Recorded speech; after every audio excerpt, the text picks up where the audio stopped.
Welcome back to the Changing Earth podcast with author Sarah F. Hathaway and co-host Chen Gibson. Blending survival, fiction, and fact to bring you entertaining education that will help you dream, survive, and thrive.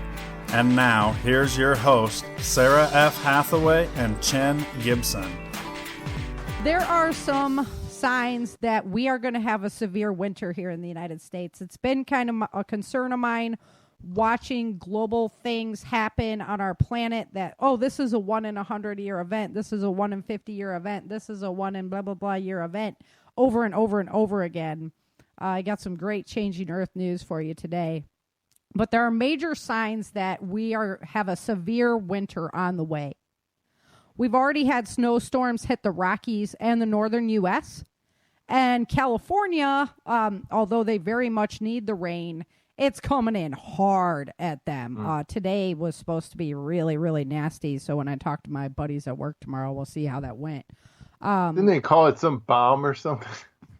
I heard them describing one of these storms as a bomb of some sort. It basically is for that area because they've been so dry for so long that when you just get that much rain all at once, the ground can't even absorb it, right? So it just turns into straight runoff, flooding, and then all of your burn areas that were just burned by the wildfires, they just all turn into mudslides. It's some crazy stuff. Bomb cyclone, yeah. They're saying it was too fast and too furious. It was the bomb cyclone. Yep. Yeah, it's just too much all at once. So they're going to get hit with that. They definitely need the water, but it could be a mess. Yeah. And then Arctic ice melt will trigger global cooling through ocean current shutdown. And we're watching this happen on our planet right now. It's the same basic theory that they presented in Day After Tomorrow, except that happened really, really quickly in that movie. So it does happen a little bit slower, but it is happening on our planet right now. And these rapid warmings are shown to trigger cold in mid and high latitudes. And these come from, this information is coming from Jiajing Yin from Arizona University and Ming Zhao. And they're both in Princeton and NOAA right now. Like they both work for Princeton and NOAA. So this is legit information. It's not like a tinfoil hat kind of time. The ocean current, it is shutting down. And the Rockies, the heat that they receive on the east side of the mountains is supposed to shut down. And so the Arctic cold is just going to dominate the plains area. And they're saying that the Texas event last year is going to seem like a walk in the park. So are we getting firewood this year? Oh, you betcha. Nah, don't worry about it. You don't need it. Yeah, nah. It's going to be okay. Everything will be fine, right? You got solar panels and windmills, right? Yeah. No, we don't, actually. None of that either. Oh, I'm going to do the can one. Did you see the can idea? You glue all the cans together for solar radiant heat? Oh, yeah. Yeah, we'll get there, but that's a pretty cool idea. So clothing is first thoughts. And I grew up in Michigan, so I know a lot of you northern people are like, oh, yeah, we're ready for the cold. And I believe that you are. But be ready for some serious cold. Those of us who aren't used to the cold, like I'm not really anymore. I had to dig back to my roots to remember, oh, yeah, layering, layer the clothes, multiple layers upon layers upon layers. And you can even add padding in between your layers of cold or newspaper. Newspaper. Exactly. Go bum. Bum life. Go bum life. It works and it keeps you warm. No, really. Yeah, you put it between your layers. And it does really work. Last year during that week, I was getting really close, man. Double layers of socks. So you want a thin synthetic pair of socks that's going to wick the sweat away from your feet. And then you want a natural fiber like a wool or an alpaca, something like that, over the top of that. And why do I say that? Because cotton kills. It literally does. When cotton gets wet, it becomes an energy, a warm air sucker from your body. And it is really not a good material to be wearing in cold weather. So avoid They've the got cotton. great wool socks out now. I mean, even like some thinner wool socks for like, warm weather, like hiking and stuff, where they're padded on the bottom and the heels, but they're not as much on the top, so you're not Are like they sweating still in like those old-fashioned spiky and boots. itchy? No, and Okay. I mean, I have a wool allergy, so like if I get it around my face and stuff, I get, red and itchy. But I have merino wool socks. Mm-hmm. I've been going crazy buying that stuff because they're great. Ooh, They're my favorite socks, bar none. I really I like was the wearing them alpaca at prepper socks. camp. I was wearing them at prepper camp. I like bet them. you were. I bet you were. It was nice weather at prepper camp this year. Right? It's beautiful. It's beautiful. Yeah. Okay, no squirrels. The Good luck with majority that. of the heat of your heat is lost through your head. So put on a hat. Very important. Hats are great, and again, you want something comfortable, but Hey, cover the head. we need Changing Earth watch beanies. Oh Watch yeah, them. that'd be awesome. We need to think about that. Sorry, Oh, squirrel. man. Yeah, okay, squirrel. I was like, I'm going to write that down. No, I'm not. I'm going to stay focused on the show. Mittens are warmer than gloves. Yeah. So when it comes down to it, especially if you can get like those mittens that have the top that come off so you can actually use your fingers. Yeah, that's what I use. Right? But mittens will keep you warmer than gloves because your fingers, body heat is a great thing, and they'll help keep each other warm instead of, spreading them all out individually. You know what's nice about those glove mitten combination things is that they don't have fingertips. Mine don't have fingertips, Right. so I could take them off to do the fine work, and then I put the mitten part back over to keep my hands warm. Exactly. I have those in my they're bag. bomb. Those are part of my winter bag. Yeah. I have a pair of mittens, but they're like the knit ones, and they get all snowy. And mine are actually wool, so the minute I like rub my eye or my face, great. I get all. Yeah, then you get your But allergy they're all really flared good, up. yeah. Awesome. But they're really good gloves. So. That's good planning right there. Yeah. I hope you have the Benadryl on hand as well. Everybody's a critic. Okay.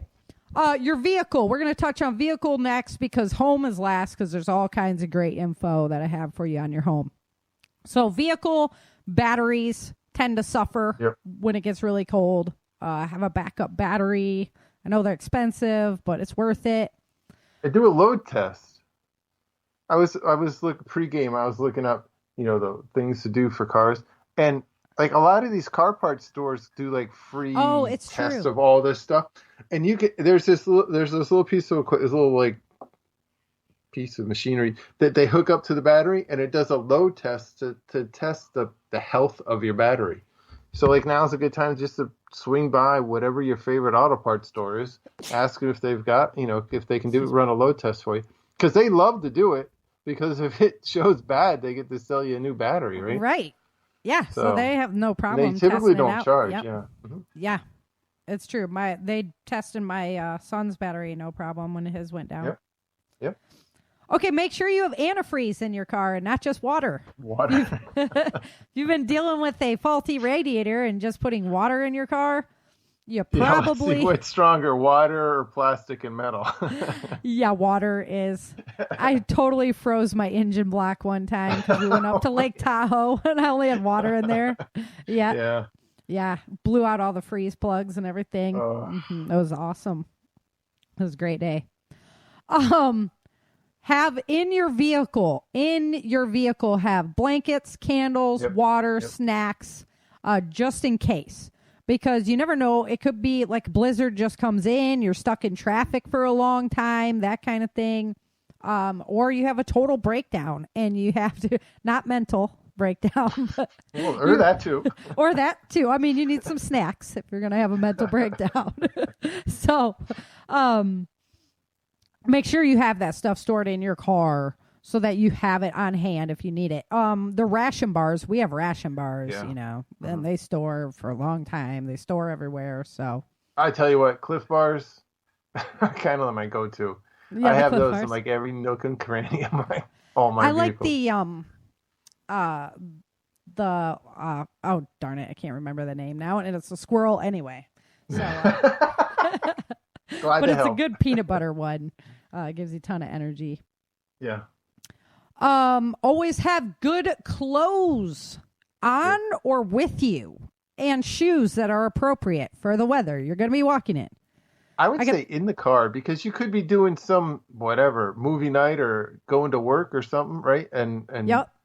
the clothes that you have for that event or activity might not be the best clothes for winter survival. Exactly. But I cannot tell you the amount of people that here in Texas that I saw walking down the street in sleep pants while we were in the middle of that cold thing. I'm like, really? You didn't choose something different to wear? Put a pair of jeans over top. Yeah, something. Layer up, buddy. Yeah.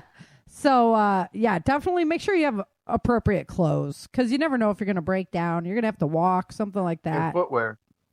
And footwear, yeah. You don't want to be in your heels. Throw a pair of boots in there. Yeah, your fancy, office shoes. Yeah, walking in my heels, it just kills my feet for long distances. I know. That was the worst image you could have put in my head ever.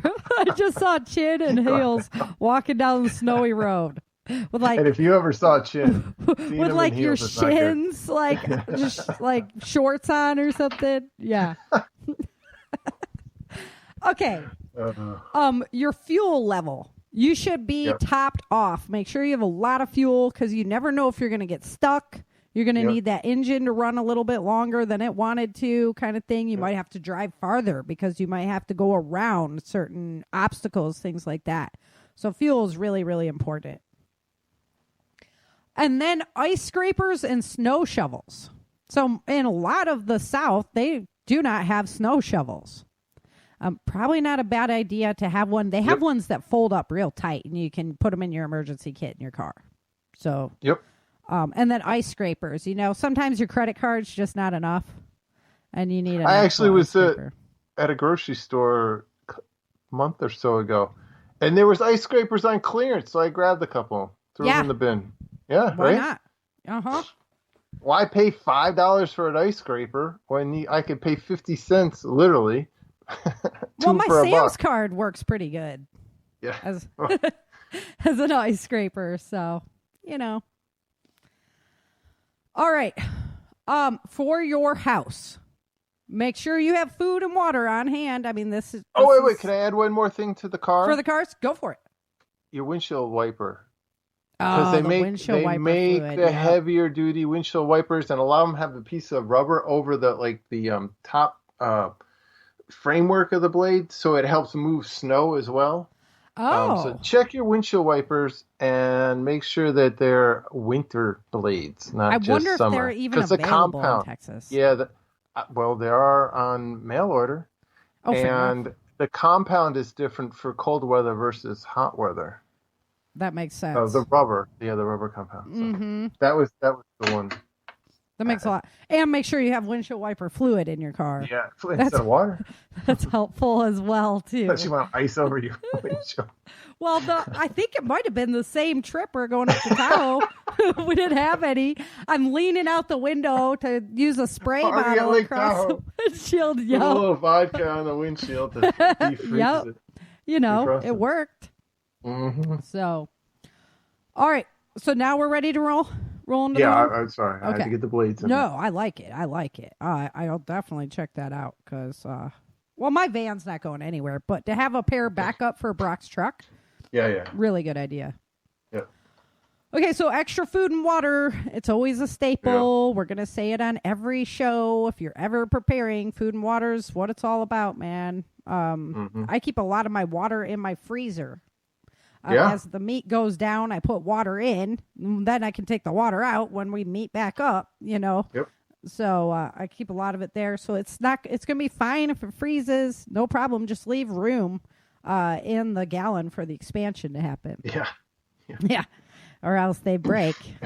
I have a broken one in my freezer. And then you don't want to thaw them out. I know. I have one in my freezer right now. Well, you could always put it into a 5-gallon bucket still. And then you can use it for hygiene stuff. All right. Everyone in your household should know how to shut down the water at the main and bleed the lines. not just the man of the house or the woman or, Get single all mom the water with kids. emptied out of your, yep. Yeah, everybody should know this because that is one of the biggest problems and one of the biggest problems with areas that aren't built for cold weather. There was big plumbing problems here last year. So, and a lot of it could have been avoided if they knew how to shut down from the main and bleed the lines to the house. So, you don't have power.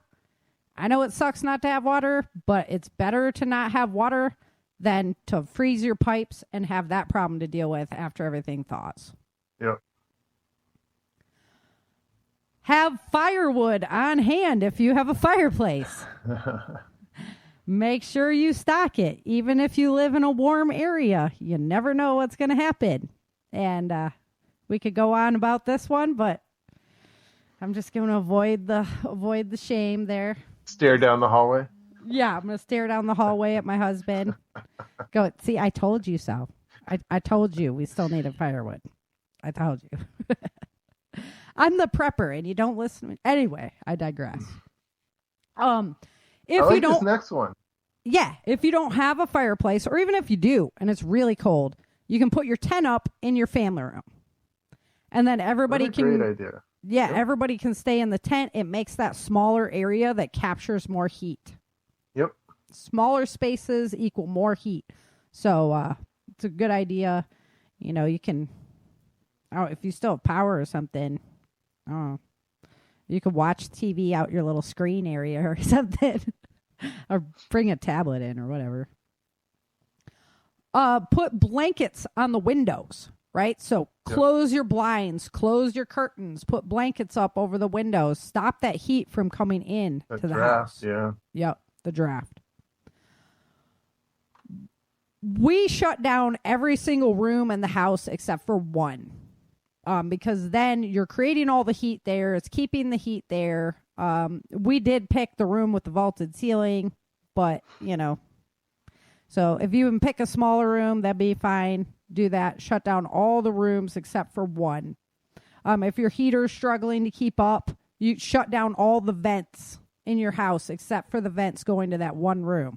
Because then all that heat's going to focus itself there. There are times when the heaters struggle to keep up. Everyone can sleep there.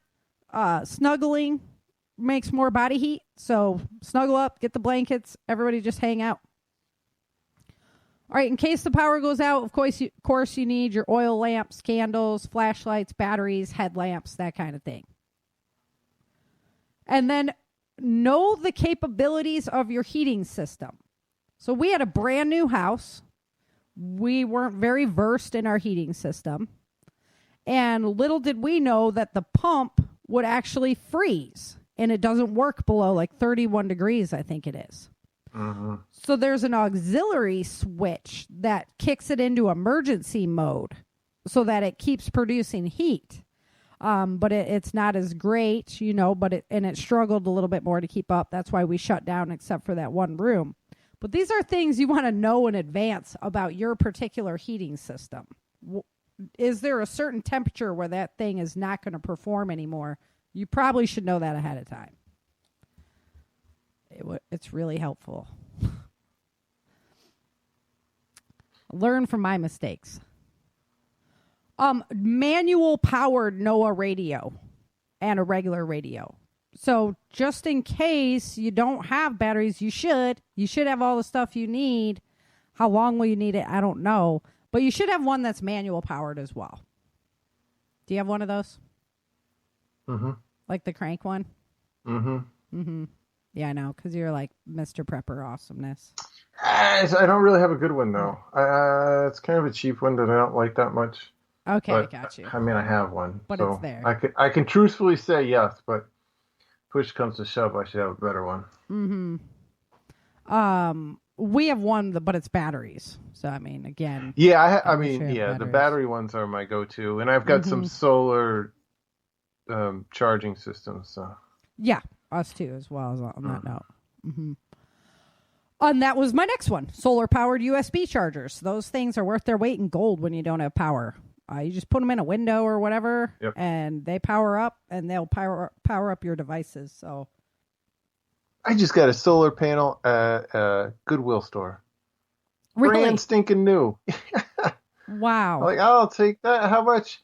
And there wasn't any price on it. How about $5? Sold. Done. Yeah. Yeah. Yep. Wow. So. You find the best deals. You're like the deal man. All right. So also know your area. How are people going to handle this, a catastrophe, to have cold for a long amount of time, to where maybe some of the services are starting to fail, some of those things. How are your emergency departments going to handle it? Like, I had no idea that Texas didn't have snowplows. Of course. Why would they have snowplows, So those are good. Cold. Yeah. I mean, that doesn't usually happen here. But what if it happens again? These are good things to know in advance. Also, know your neighbors. You might have to get together. You might need to have extra food for them, stuff like that. Phil Rabelais was talking about the hurricane and about how, he was welcoming people into his home and stuff like that. And I think that's awesome. Totally charitable, great thing to do, and very, very impressive. So, you never know. I remember growing up, I grew up in more of a country setting, and our well went out. So the neighbor ran a hose, a long hose, and we were able to fill up, bathtubs and stuff, every couple days. Mm-hmm. And then, we rolled the hose back up, put it away because it was in the wintertime. Yeah. And that way we kept water in the house until they could actually drill a new well. That's cool. So know your neighbor, right? Yeah. Know your neighbor. It's a good thing to do. Mm-hmm. Extra building materials and hand power tools. So, of course, we talk about that in like a collapse scenario, but it's probably a good idea to have some on hand now. What if a tree comes through your window? Mm-hmm. Nobody's moving because it's so cold, or they can't get there to help repair it, kind of thing. Or maybe you don't even want to have it repaired in that type of weather when it comes to a window. So having some plywood, something like that on hand. I know it's really expensive right now. So maybe just like a sheet or two, because what if it was your roof kind of thing? Mm-hmm. It's really important to have those where you can do like an emergency repair real quick if you had to. Or you could do like the construction grade plastic and cardboard or whatever, put the plastic up, put the cardboard up behind it, just kind of layer it a bit. That's true. I mean, make it work. It'd be better than nothing. Yeah. Do the best. And limb things, I was looking up some notes too on the house part. And they had a good idea was to kind of do a scope out your house. Yeah. And look for like ailing trees or limbs or suspects that might actually fall during like an ice storm. Because ice storms are the big thing, right? Right. In the winter. Yeah, they'll freeze and crack everything. Yeah, and trim them now while you can control the fall, as opposed to when Mother Nature kind of pushes it onto your house. Right. So that might be a good pregame before the weather really gets bad. Yeah, and not only that, but like check your insulation out. How is your home insulated? Yeah, exactly. Yep. Are you looking at my computer screen? Right. Get prepared for that extra. The cold's coming, so make sure your insulation. Like now is like great weather. In the 70s during the day, it's like the perfect weather to do work. Right, and make sure that it's just up to snuff. And yeah. Also, your roof condition. What kind of shape is your roof in? Is it going to be able to handle, freezing conditions that are going to really put the tax on it? Any broken shingles or something. Repair it now before water can get in there, ice can get in there. Yeah. I can tell you, working in the insurance industry, so California hadn't seen rain for a long time. Now we start getting rain. How many claims do we get that's like, oh, well, we had a cracked tile on our roof and didn't realize it. Now the rain's coming in, and it's like, these are things that before these storms start rolling, you should be up there kind of checking it out. Or with drones now, right? Or if you have a buddy or a buddy's kid has a drone, we'll fly it around your house. Yeah, that's true. That's not a bad idea. You don't have to get up there anymore. You can literally fly a drone around. Yeah. Really good idea. So I was out doing research on it because I was like, okay, that's kind of my brainstorm. What else can I find out? And Off the Grid News has a cool article about alternative heating methods. And they were saying propane, is an option. You can use propane heat, most of them that are hardwired to your house, to your heating system, do require electricity to run. Mm-hmm. But you can get catalytic heaters that run. You can even use, they have ones for like a tent warmer where it runs on the Coleman, the little Coleman deal. And they're safe indoors and outdoors. They don't require electricity. They come in all shapes and sizes. Those like buddies. What are those? What are those called? The buddy heaters. Like the ones that you put in your pocket. No. That's my buddy. We gonna be warm. Yeah, Mr. Heater, Big Buddy. Oh yeah. Yes, Mr. you're right. Heater. Yep. Yeah. And you see these like when you go to a restaurant, they have outdoor seating in the wintertime. They're hanging over the like they off hang, the eaves or and stuff. they're the like big stand up ones. So they come in all shapes and sizes. Yep. So you can really pick what is your price range, what is your preference. The only thing is propane is on the rise for expense as well. And thanks to Mr. Brandon, we're looking at very high heating costs this winter. Let's go, Brandon. Let's go, Brandon. So even if you don't, even if it's a normal winter, we're looking at really high heating costs. So having some alternative heating sources might not be a bad idea. There's also kerosene heaters. I remember these from when I was a kid, like down in basements and stuff like that. Yep. And it really depends on where you're at in the country as to what the price of kerosene is. Because if they use it a lot in that area, it's going to be cheaper. But if they don't, it's probably going to be more expensive and not worth your time. Well, and these are going to be backup sources, right? Yes. So This is emergency heat. Yeah, it's not like your daily heating source. It's a backup. Right. Passive solar. So you can open a south-facing window during the day, put something dark on the floor, and that dark item's going to absorb heat and help you stay warmer at night. Open the blinds and stuff, you mean? Yes. Yeah, not open the window. Not like open the window. Yeah, but like take your curtains away from the window. Thank you for clarifying that one. Everybody's like, wow, it's getting a lot colder I'd be like in there here. in the I'm middle not of the getting winter. the Sarah passive heat. said what we need to do is open the window, but it's so cold. But it's so you have to cold. open the window. But you got to open. We're going to get the passive heat from that. The Solar passive convection. heat's my wife yelling at me. Yeah. A lot of hot air coming off of that. Close the window. All right, solar convection heat. So this is the tin can idea. You cut the bottoms and the tops off of them. You glue them all together, put them in a frame, paint them black, and then line the window with it on the inside.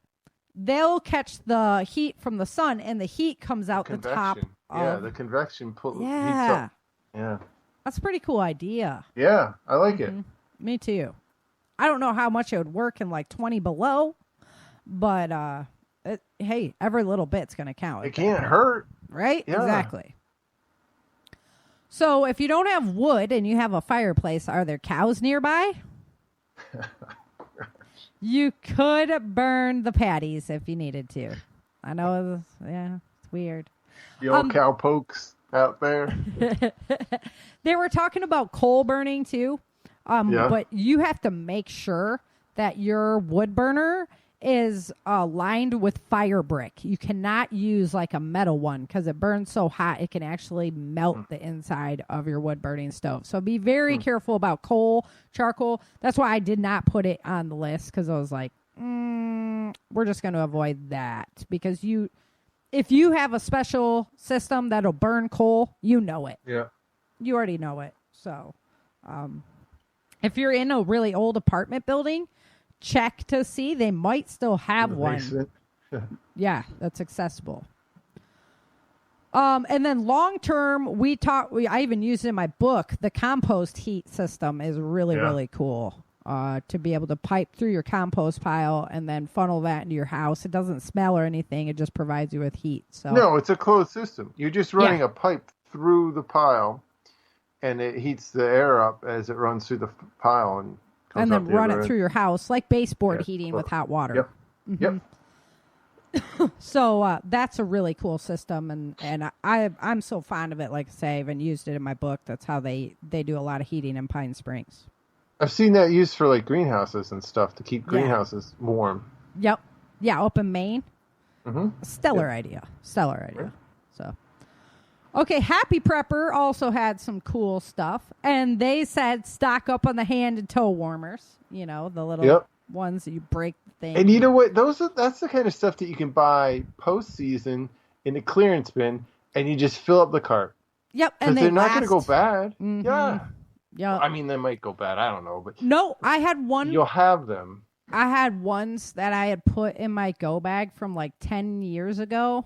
And I was like, oh, I'm just going to try it because, you know, they're probably toast anyway. They still work. Yeah. I was like, wow. All right. What do they put in those and they're even great for like football game, you know, like high school football, sitting out in the bleachers or concert outside or caroling or whatever. You put them in your pockets or your shoes. When I had to pull birds for my grandpa shooting trap. Yeah. I'd have those things in my pockets all day long. It was cold. And then old men yelling at you because you're not pulling fast enough. You're like, I'm frozen. Drinking their brandy. Yeah, like I'm frozen. The blackberry brandy. Yeah, that was my grandpa. So I guess Zippo makes a hand warmer too. You can check that out. If you still have water, like you still have water and your water's heated with gas, you can take a shower. That'll get you warm. I love hot showers. So. You know. All right. But once that power goes down, shut down that water. Or it's really cold, right? Like you can watch the temperature of your house. If it gets to that point, you know, where it's freezing, you need to shut that water down. They make alcohol camping heaters that will, you know, that make a happy camper. And I mean, I don't know if you want to burn your alcohol, but you don't want to drink it. Not then. Wrong kind of alcohol. Yeah. The clay pot heater, the terracotta pot with the tea candles. Yeah, if you don't know what I'm talking about, it's everywhere. Have you tried that? Look it up. I have not tried it because I don't have any terracotta pots around, and I haven't been that hard up. There's so many other methods that. Body heat. So snuggle. Your emergency sleeping bags can be of use. Those things keep you really warm. Down blankets, fleece blankets, mylar blankets, wool blankets. All of these are great heating items. Back in the day, they used to use hot stones, but we can use hot water bottles. Yeah. And I would rather go with the hot water bottle than I would hot stones. And then generators. I've seen where they've used the hot stone. You don't leave the stones in the bed, but they put them in a metal tray. Yeah. They put them in the bed, warm the bed, and then take it out. Yeah. They used to do that. I mean, that was their staple, like pocket warmer back in the day, was hot stones. Yep. Generators. Stay outside. I shouldn't have to say this, but man, you'd be surprised when the power goes down. People actually bring their generator inside, and then they die of carbon monoxide poisoning. Kind of like driving through floodwaters. Yeah. Shouldn't have to say it. Shouldn't have to say it. Oh, whatever. That's a totally different situation, actually. So, the other thing is we were like boiling hot water to stay warm, which makes sense because the water puts the warmth into the air. But then people that were doing that were actually, you're forming condensation in your house. So they had icicles literally dripping off of their ceiling fans, and it can form a layer of ice on the windows, which can crack your windows too. So go sparingly with the hot water. You don't want to condensate the inside of your house. It's generally not a good thing. All right, let's go ahead and jump into our changing Earth weather news.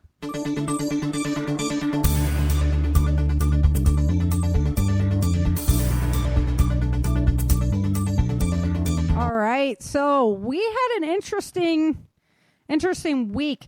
The top stories for today are we have a mega sunspot entering view on the southern end of the sun right now, and it's going to be aiming up at our planet very soon. So we're keeping a sharp eye on that one because it is a big it is a big sunspot, and it has a lot of potential to produce big CMEs. So we got our eyes on that one.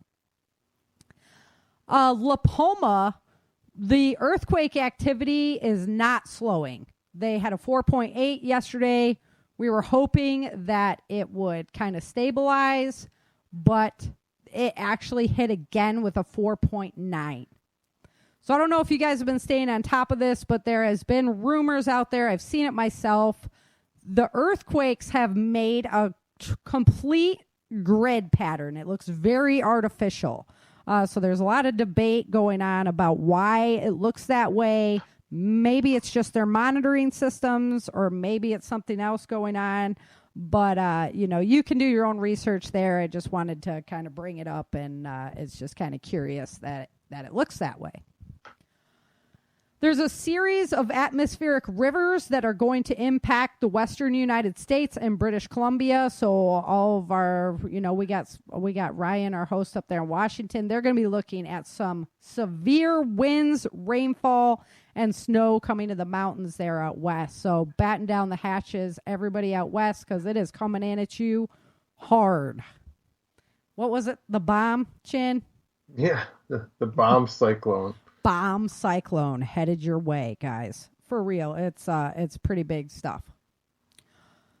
We had flooding on our planet on the 16th, India, and man, I just slaughter these names. So, Kerala, 26 dead. They had massive flooding, landslides. The Minimal River just went crazy. It was some serious events in India. And India really hasn't been getting a break. So we need to send some prayers their way. On the 17th, Peru, Los Baños del Inca. That means Incan bathrooms. Literally, that's what the town's called, is the Inca bathrooms. Los Baños del Inca, there was severe flooding there. The 17th in Brazil, Uberlandia. Look at these names today. Uberlandia. 40 minutes of rain. They had severe flooding. They got 1.3 inches there in 30 minutes. It instantly turned the roads to rivers. So it was kind of crazy to watch. On the 19th, India was hit again in Uttarakhand. Third day of rain, flooding, landslides, mudslides, bridges destroyed, tourists stranded, 54 dead, 5+ missing right now. On the 20th, Nepal got hit with massive flooding of their own, 88 dead and 31 missing in that event. It was really torrential there, and some horrific scenes coming out of that area. On the 22nd, Spain, the streets in Valencia turned to rivers. They got 100 liters per square meter. So I don't know what that is in American terms, but it looked pretty severe. Yeah. Australia's on the list a lot, and I hear this one in live time because Ellen always texts me and let me know what's going on. So on the 22nd, Australia got 3.97 inches an hour.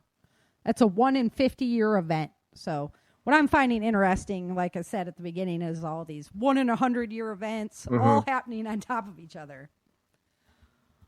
So for thunderstorms and early snow, on the 18th, Finland got 19 inches in Lapland. It's an unusual amount for October. So Finland's way up there, way up north. We'd expect them to be getting some snow here. But to get that much that fast this early is really unusual. On the 19th, now listen to this one. Australia had hailstorms, grapefruit-sized hail. That's crazy. It was the largest hailstone ever recorded in Queensland. Ellen's right by there. And we were just talking about several weeks back. They had hailstorms too, didn't they? Yeah. This is some crazy weather going on in Australia. Like, they don't get this stuff, and they are getting it this year.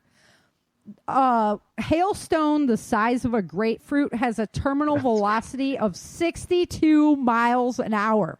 Ouch! Right? I mean, like, you better put you better have a helmet on, safety helmets or something in your bob, like my hockey helmet, something out there. Crow. Yeah, that's insane, dude. There was autumn storm Aurora swept through Europe. It left 4 dead in Poland, There's massive damage to Germany, France, and the Netherlands. It was this huge storm that came through, another bomb like the one. And then on the 22nd, Pakistan got hit by a cold snap. They had hail in Islamabad. And it's just really unusual for that to be happening there as well. We had a ton of tornadoes and waterspouts. Waterspouts were like big time on the list this week. On the 16th, India was seeing waterspouts, very rare for their region. On the 17th, Lake Erie off the shore of Cleveland, Ohio, had waterspouts. On the 18th, Cuba had a tornado waterspout. If you look up anything, look up this tornado waterspout that was it in Cuba off the coast of Cienfuegos. Very rare, dangerous, but the pictures are phenomenal of this thing out in the ocean. Trinidad and Tobago waterspout, a waterspout off the Black Sea of Russia.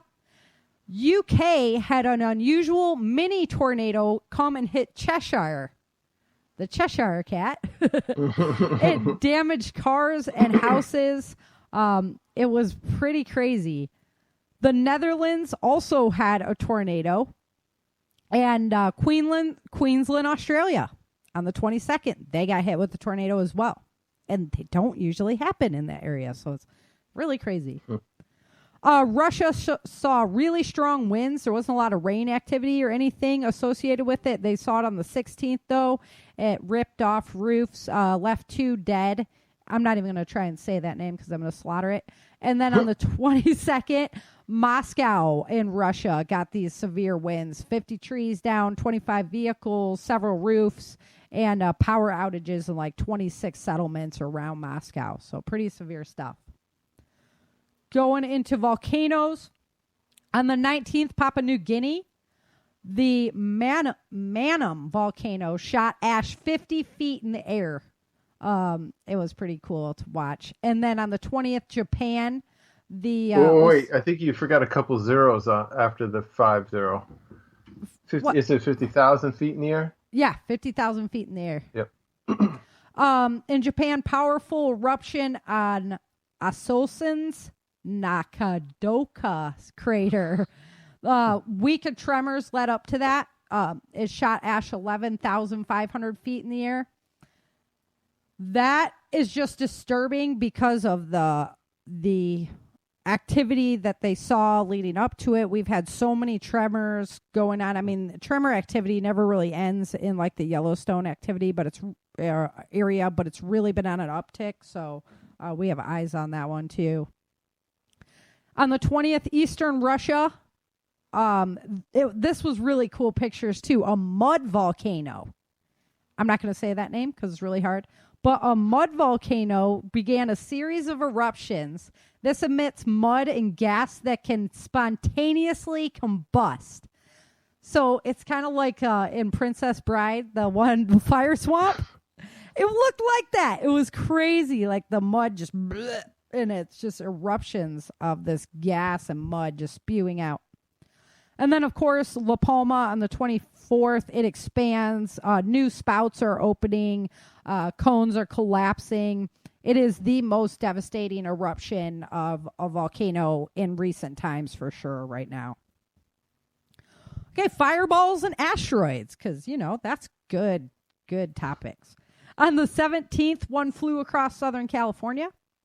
On the 18th, newly discovered 2021 TG-14 flew by Earth at 155,000 miles away. That thing was 17 to 35 or 39 feet in diameter, so it could have caused some serious damage. And then on the 20th, there was another fireball that came through, and they saw it in Illinois, Indiana, Kentucky, Michigan, Ohio, Ontario, Pennsylvania, Wisconsin, and West Virginia. And word is that this is from the Orionids meteor shower that's supposed to be coming up in a week. So keep your eyes to the sky. That'll be fun to watch. All right, let's get down to earthquake news. On the 16th, 342 earthquakes, magnitude 2.5 or higher hit. The highest of which was 5.2 in the Cayman Islands, 5.2 in Russia, 5.1 in New Zealand. On the 17th, activity stayed about the same, 342 earthquakes, 2.5 or higher, with our highest coming in 5.4 in New Zealand. Japan had a couple, and then Russia had a couple, but we saw 4.9 at Vanuatu. I keep my eye on Vanuatu because that's a big volcano area over there as well. On the 18th, we had a little bit of a downtick, 334 earthquakes, 2.5 or higher, 6.1 at Vanuatu, 5.3 in Russia, 5.1 in Chile. On the 19th, the activity upticked. There was 349 earthquakes, 2.5 or higher.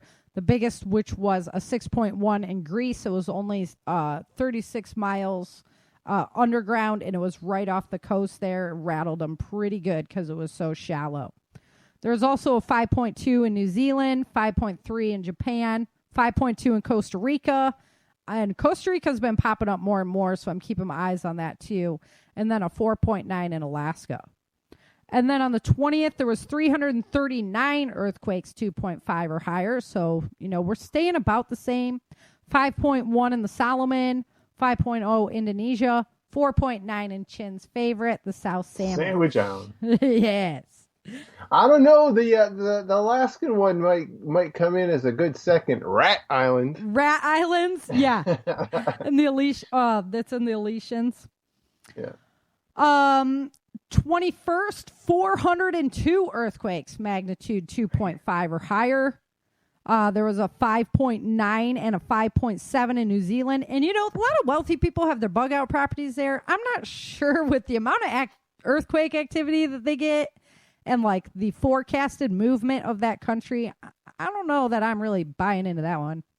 I hope they built pods like in your story. Right? Yeah, with the legs. Yeah. 5.5 in Japan, 5.0 in Alberta, Canada. Canada doesn't usually come up on the list. 4.9 in Iran and a 4.8 in China. So a lot of those are weird places where we don't see a lot of them. And then on the 22nd, there was 265 earthquakes, magnitude 2.8 or higher. So we're looking at a higher magnitude, bigger number up there. And there was a 5.4 in Micronesia, 5.1 in Indonesia, 5.0 in Tonga, and 4.8 in the Mid-Atlantic Ridge. So this is a lot of the Ring of Fire that's just being really, really active. Really active. I need to just calm down a little. And then looking at our volcano activity, there was 28 active volcanoes today. That's the highest number I've seen since I started recording volcano activity. So that's way up there. But as far as minor activity goes, we only had 14. That's at the low end of the scale. And unrest, we only had 27. So that's the low end of the scale. And I have to wonder about their reporting in general right now, because the numbers, even though we have so many active, it's like the other ones have just fallen off. And I'm not sure if I believe so much of that, because we used to have 46 that were showing unrest, and now we're down to 27. So it's just interesting. I'd like to learn more about how they gather up these numbers, but it is what it is right now. So just as far as tracking trends, we're looking at 28 active volcanoes on our planet right now, which is at the really, really high scale. So yeah. You got the Intrepid Commander scared. He just chimed into the chat room. Oh, see, I just pushed it over to the side because I was like, okay. He's all nervous now with your changing Earth news. He loves it. He loves it. So, no, we just got to keep an eye on things. And just because the difference of activity around the globe, it's been Australia's winter, that kind of thing. And so watching that activity and then kind of equating it to what's going to happen up north this winter, that's why it's really important that we prep for the cold. And if it doesn't happen, well, then, you were prepared. But if it does happen, then, you were prepared. So better to be ready than not, in my opinion. Yep. Yeah. So anyway, let us know how you guys feel about the book information. If you'd rather, because we can jump into the audio drama. It's just laden with survival information. And we can definitely delve into some of those topics there. Or I will tell you, honestly, I'm not going to air the end of The Bitter End. So I'm not sure how far we're going to take it anyway. But I'm not going to air it on the podcast because it really is the coup de grace of the series. So, but I'd love to hear your opinion on the content that you'd like to hear moving forward. What would be more relevant in your guys' life? What fictional story would you like Mama to read to you? I'm thinking the audio drama. I mean, it's cool. It's a lot of fun. And everybody here at PBN, they have a great time putting it together. And it's just really a labor of love. So that's why I'm thinking we kind of switch up to that now again. But yeah, I need feedback from you guys, for sure. All right. Well, let's keep eyes on that solar sunspot. I'll post stuff up on our PBN chat line about it this week. We'll just keep saying some prayers that it just piddles out and passes us by with no big deal. And that's really, and we're eyes on the west, with that big storm coming through right now. But yeah, that's about where we're at. What do you got? You got nothing? I got nothing. I'm scared. I got to go outside and chop down some trees. Make some wood. Make sure your branches are all trimmed up and all that stuff. That's right. Yeah. Yep. Everybody should get out there and check it out. Alrighty then, we're out of here. Until next time, remember, dream, survive, thrive. Thank you for joining Sarah and Chen for this episode of the Changing Earth podcast. Don't forget to pick up your copy of Day After Disaster at www.authorsarahfhathaway.com. If you love the Changing Earth series and